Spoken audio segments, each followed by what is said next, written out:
Okay, just a little update on the vintage comic robot that was missing its eyes. I went ahead and grabbed a red square and a green square off the internet. I just typed in red square. Downloaded the JPEGs of the red square and the green square, sized them to 5 by 5, uploaded those red and green squares to the Walgreens.com in the photo section, and go down to the specialty, and then you'll find where they've got these flip picture things in there. I've done a video on it. I'll put a link to that down below. But basically, as you can see, when you move, it will flip from red to green, and the same is true with the robot size. You got red, you got green. Maybe it's easier if I just turn the robot, because that's what the robot does when it gets wound up. I can put a link to this robot down below too.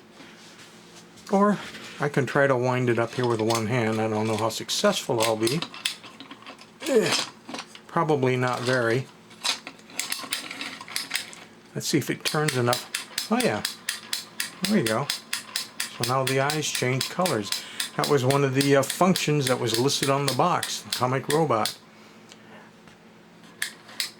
So now we have a functioning comic robot. And again, on that Walgreens website, it's less than $4. It was $3.90 something.